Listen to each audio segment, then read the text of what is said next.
Caps Farming.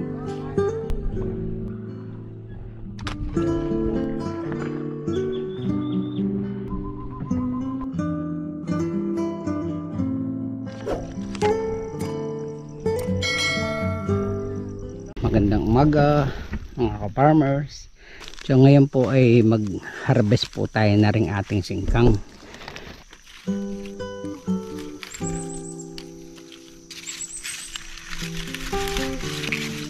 So yan, harvestin na po natin yung lahat ng pwede na kasi baka masira pa ho ng ulan. Ito po yung mga tira lang ng ulan kaya hindi karamihan ng ating ma-harvest. Siguro mga 100 kilos para maka-harvest po tayo. So kahit pa paano po eh nakabawi tayo sa ating mga binhi. Bilis lang naman po ang mag-harvest nito.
So yan po, bali naka-anim tayo.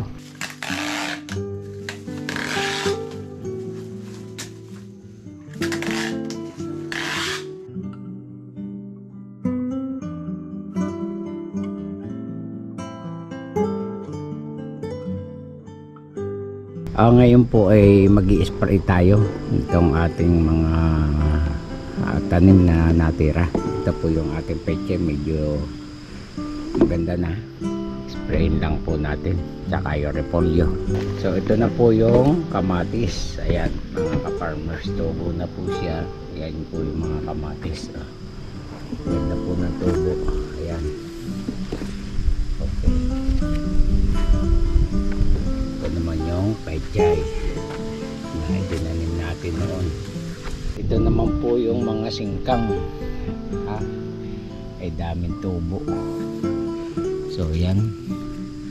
Ito po yung paglilipatan natin yan. Ito. Paglilipatan po natin yan ng mga singkang. So lilinisin pa po natin. I-sprayin ko po muna. Ito yung mga bagong tanim. Isang plat po ang pechay. Tsaka itong ilang plat yung singkang. So yan po yung ating mga repolyo. Ayun. So yun. Repolyo natin. Yan. Mamaya kukuha din po tayo ng mustasa. Lalapad na ho ng mga mustasa. Maganda. Yan. Ito po yung mga mustasa natin. Babawas po tayo mamaya para mailuto.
Sobra-sobra ng pang-ulam. Ngayon po ay lilinisan natin ring ating mga sitaw at saka pipino. So napakaganda na po. At ang lalapad na po ng mga dahon nila.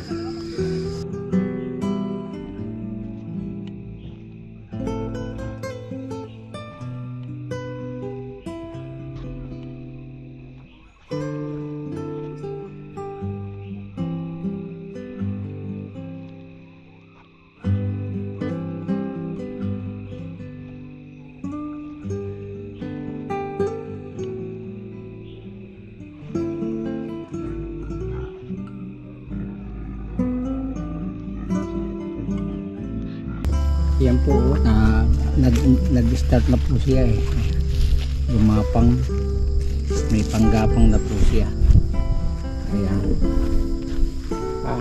Tataba. Lalapad na ng dahon.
So ayan po mga ka-farmers, natapos na nating linisan itong sitaw at pipino. So mga isang linggo ay gumagapang na ho ari at malapit na siyang bumunga. So nakakatuwa po mga ka-farmer. Ayan, lago at berdeng berde po siya. So siya po ay nalagyan ko na ng abono. Noong tumanim, tinamnan natin, ipot na po siya. So ngayon ay may abono na rin po. Kaya sa isang linggo ay lalagyan pa ho ng pataba uli ng abono. Ayan. Para po sa suporta na sa bunga. Ganun din po ang sitaw. Ayan, ito na po yung panggapang niya. So malapit-lapit na po talaga. Baka isang buwan na lang ay mag-start na tayo. Ngayong pasok ng Marso ay mamimitas na po tayo na rin pipino at saka sitaw. Ayan. So ito po ay i-spray natin sa damo. So nalinis na po are. Ito ay sayutian natin na nilinis ko na. So i-spray naman po ang damo. Pagkatapos po ay mag-start na tayong magpatik para dito. At pag namatay na po yung mga damo ay tatanim na po tayo. Yan.